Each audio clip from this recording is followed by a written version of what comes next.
how to sculpt. Ooh, baby, how to sculpt. Yeah. Hi, I'm Mr. Pink, otherwise known as Modern Synthesist, and in this video we're going to be talking about how to sculpt tentacles. I sculpt them for Tyranids, but anything chaos, demon related, that kind of stuff, they all got a good use for tentacles. In most of my videos, I recommend combining yellow and blue Kneadatite epoxy putty with other putties, be it with Milliput or with epoxy Sculpt. This is going to be one of the only videos where I tell you to use pure green stuff, just yellow and blue. And that's because green stuff is less brittle than other putties, such as epoxy Sculpt or Milliput.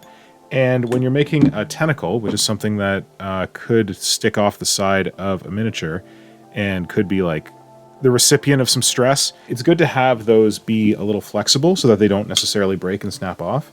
If you use a more brittle putty, if someone puts some strain on your tentacle, it could just snap right off. I mean, you can glue it back on, but it's kind of a pain in the ass. If you're using pure green stuff, that could be slightly less likely to happen because the green stuff is more flexible. Like I've told you before, usually I use a little more yellow than blue. When you buy them in a ribbon, you get a little more yellow than blue. And I always find that I use up all my blue and then I've got yellow left over. That's why I use about 60% yellow putty to 40% blue putty. You don't have to. It won't break if you don't do it exactly that way, but just helpful to know. So I wet my fingers with some water and I'm mixing my putties together until there is a uniform green throughout the whole putty. And then basically to get started on your tentacles, you can just bust off a piece of putty and then roll it on your hand or between your fingers. Just make sure that your fingers are wet with some water so that it's not going to stick. And then you can just roll it into kind of a carrot shape, tapered at one end, thick at the other end. That's the basic shape for a tentacle. If you want to go at it the hard way, you can just make tentacles like this, and then you can go in and you can take a sculpting tool, make sure it's lubricated with some water or some Nivea, and you can just go and do a little kind of your marks on the tentacle. I wouldn't recommend doing this way for a number of reasons that I'm going to get into. But if you don't have the other tools and you just want to do it yourself, you can just do something like that to get some basic texture on the tentacle. And then the next step is just to pose it. I tend to just kind of like take a tool and just kind of like bend it around until I get it into the shape that I more or less like, and then put it aside to set. My buddy Hydra, who taught me a lot of things, gave me this really cool tool, officially known as the Hydra Tentacle Posing Tool. If you look at that CD, you can see there's a lot of squiggly tentacle marks on it. The idea for this was that you could take a tentacle that you have and kind of drape it over this round thing. It doesn't have to be a pen. It could be like a pencil crayon, a pencil, anything extra that you have kicking around the house. And what this does is it allows you to get that kind of like curve in the tentacle in 3 dimensions while it's curing on this pen. And that's to aid in the tentacle not being just like flat and 2-dimensional. But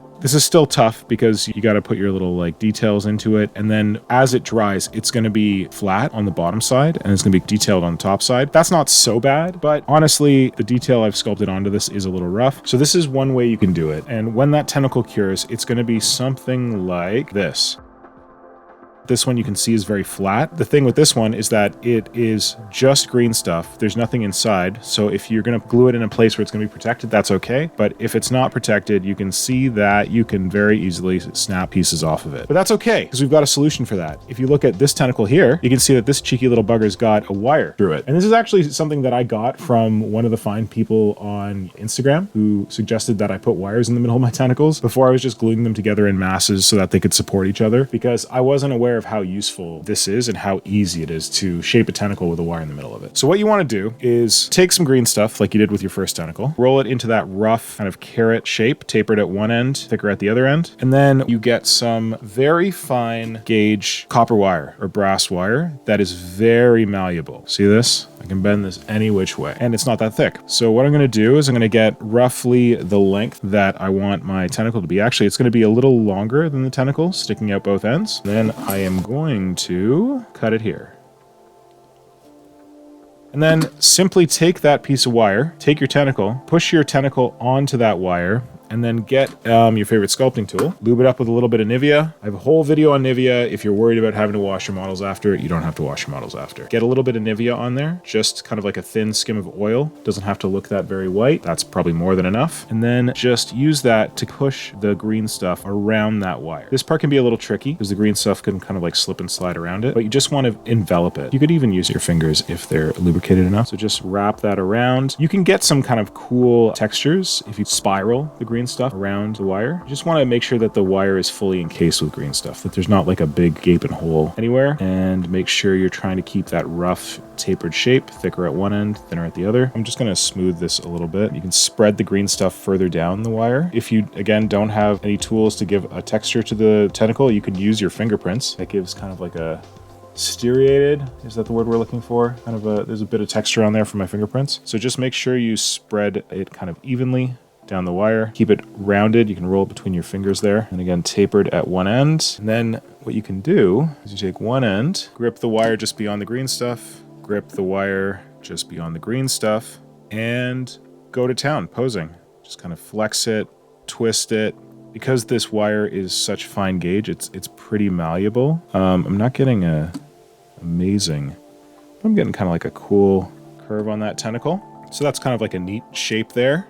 And then the reason you've got these wires on the end is so the tentacle can cure and not touch anything. You can get one of your handy dandy alligator clip and just kind of like snap that in there. And then it can just hang out like that and it can cure. When it's at this stage, you can also add a little more detail, and you could just kind of like go around and add some banding to the tentacle. The only issue at this point is because you've just put green stuff directly onto a wire armature, if you push it around like this enough, it could shift around the armature and kind of mess up the shape. This is not the best way to do it, but if you don't have the tools I'm about to show you, it works. And because you got that wire sticking out the end, it's easy to hold on to. So you can see there's some texture on that tentacle now. It's not perfect. We could go in there with something like a knife tool and add texture or banding around it. Just gotta make sure you're keeping it the right way. Again, you risk pushing the putty off the wire, but it can be done. You can see it's got some detail. It's not going to win any awards, but I'm not trying harder because I have a better system that I'm about to show you.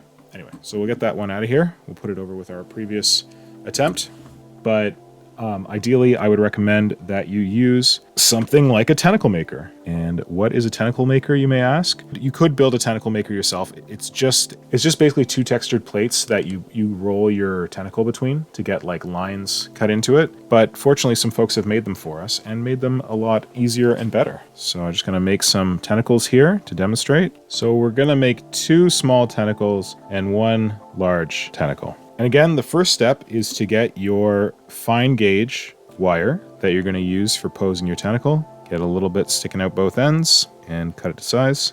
So again, you want your wire to be slightly longer than the tentacle at both ends. So next step, you take your green stuff and you wrap it around your wires. And for this one, you want the wire to be pretty straight. I forgot to mention that.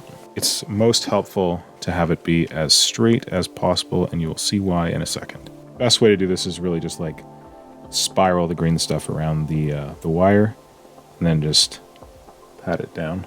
That's 2. What you're going to do at this stage is that you're going to not try and do that awkward thing where you sculpt the detail on. You're going to use a very helpful tool called a tentacle maker. So we got here 3 different tentacle makers. This one says Saw 050 on it. This one says Tentacle Maker Vex 040 on it. And this one says Tentacle Maker Saw 20 on it. And you can see that on the top plates, there is also Green Stuff Industries Saw 50. So that way you can tell which top plate matches which bottom plate, which is helpful because what you see here is that these plates have a texture on them. This one is like a sawtooth texture, hence why it's called Saw. And 50 is the size of it. This one's Vex because if you look at it, it's more of a convex shape than a sawtooth shape there. The final one, the Saw 20, is same as the Saw 50, but way, way smaller. These 3 tentacle makers are from an awesome American company called Green Stuff Industries. It's run by a really nice guy named Rich. He does it for fun in his spare time. And he makes some other hobby supplies, but this is pretty much his game, making these tentacle makers. I buy my tentacle makers from Rich and not some other European-based company that you might have heard of because they have sketchy business practices. In fact, they may have ripped off their tentacle maker from someone else. But Rich is chill, and he's always been good to me. I bought these tentacle makers from him, but he may have sent me some other tentacle makers that we're going to be giving away a little later in the video. So keep tuned for that. So I'm just going to show you how these different makers work. When you buy a set of tentacle makers from him, it comes with all three of these, the Saw 50, the Saw 20, and the Vex 40. And let's see how their patterns work. So what you're going to do is you're going to take your tentacle. We'll start with the Saw 20. When you look at the tentacle makers, they've got an interesting shape. They've got this base plate that has kind of like a bracket or an end piece here. And then it's got this top plate, and the textured sides go together, texture to texture. And you'll see there's an angle here. Why is there an angle there? So that you can do this. What does that look like? One of our carrots. So this is how you get the texture on your tentacle. And he's designed it in such a way that it hinges like that when you're rolling, so that you can keep that tapered shape on the tentacle, which is a lot more useful than having one that's just like flat like that. First step when you're using one of these tentacle makers is you want to make sure that the contact surfaces are lubricated. You could use Nivea if you really wanted to. I tend to just use water. Yeah, so both of them are lubricated now with water. And you take that angle piece, stick it in there, take your tentacle, stick it in the... You don't even have to like run this down all the way, but you want to keep that angle when you're rolling the tentacle. And then you just position your tentacle in the center of the wet piece, put the top on, and then just roll it. And keep that angle. You can't see it too well, but I'm rolling like this. So you can see that it's keeping the taper. And you just roll it back and forth, like that. So you want to go all the way across, really, to make sure you get the texture on the full, all 360 degrees around that tentacle. And then when you pull it out and examine it closely, you can see that it now has ridges spiraling around it. This one doesn't look exactly perfect, I think, because I flattened it a bit, but it's pretty much there. So once you've got the texture rolled onto it, you do what we did before, which is you grab both ends with your pliers, and then you just pose it.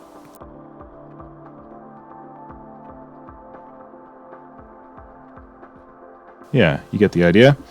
And then you could change it so it's a little more 3D. Maybe you want the end reaching out more. Oh, I kind of pressed on there, which is not great. Gotta be careful of that. So yeah, you roll them, you pose them, and then you set them aside to dry.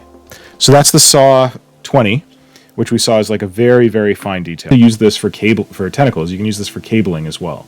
And that would work for like kind of electrical cabling. And when you're doing cabling, instead of course, doing the taper that you'd need on the tentacle, you can just roll it flat like this. Okay, so that's Saw 20. So next, let's try Vex 40. So again, I'm going to wet both plates. Oh, I guess that's the other thing, that these are reversible. So if you were doing cabling and you wanted it to be flat, not tapered, you just do it like that. And if you wanted to do tentacles, flip it around like that, and then you can do that, hinge it up to do that taper. So we're going to stick our tentacle in there. And the cool thing, because these are clear, you can see where the tentacle is in between and where it's rolling around. The Vex 40 is the one that I tend to use for Tyranid tentacles. I feel like it looks most like what I expect to see on a Tyranid like feeder tendril or something like that. Again, I'm rolling like this, keeping it tapered. So there we go. And we take this out of here. This one I find very pleasing for Tyranids, the Vex pattern. More organic, less, again, take your handy dandy pliers, stick them on either end, and just go to town.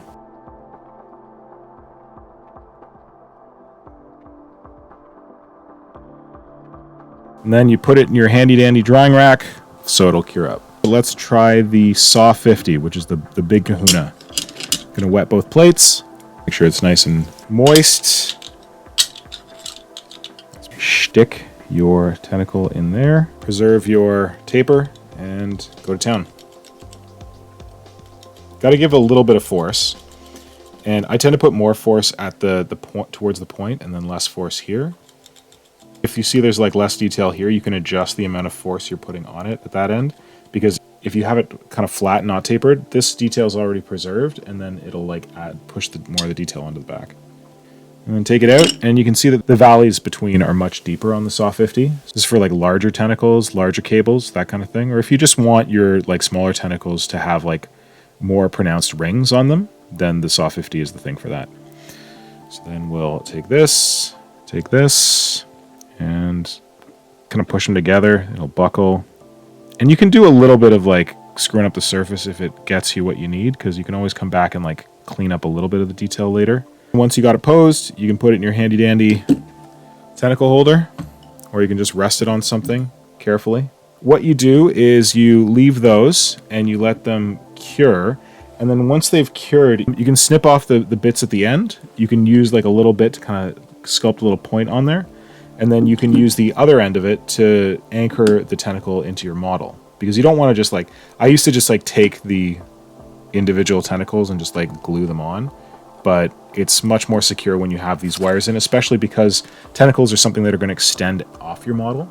So having that, holding it connected to your model and having the wire armature underneath makes them a lot more steady and less likely to snap off. But we did also make them with pure green stuff, so that makes them more flexible. Yeah, so that's how to use the Green Stuff Industries Tentacle Maker Kit. One kit comes with all 3 of these different tentacle makers. It's a pretty good deal because you get a good variety of different plates with the one kit. And at the time of posting this video, it was on sale for $19.95 US, which is pretty cheap. And I feel like the shipping's not that bad to Canada, so it can't be that bad to the rest of the world. And I feel like they're often on sale. It's called the Tentacle Maker Toolbox. I'm going to put a link in the description below so that you can find it. If you watch this video, you think this is cool, you want to place an order with Green Stuff Industries, let Rich know that Modern Synthesist Mr. Pink sent you. And, you know, maybe that'll be helpful for me later. But I highly recommend this kit. It's very cheap. I can't believe it comes with 3 of these for 20 bucks. And they're going to serve you well. Hopefully this has been helpful, showing you how to make tentacles for your Tyranids or your wire cables for other things. If you have any questions about making tentacles, problems you've run into when trying to make tentacles for your own models, please hit me up in the comments below. Let me know what your questions are, what your problems are. We can try and troubleshoot them together. If there's any other tentacular related videos you'd like to see me make, let me know about those and we can have a run at it.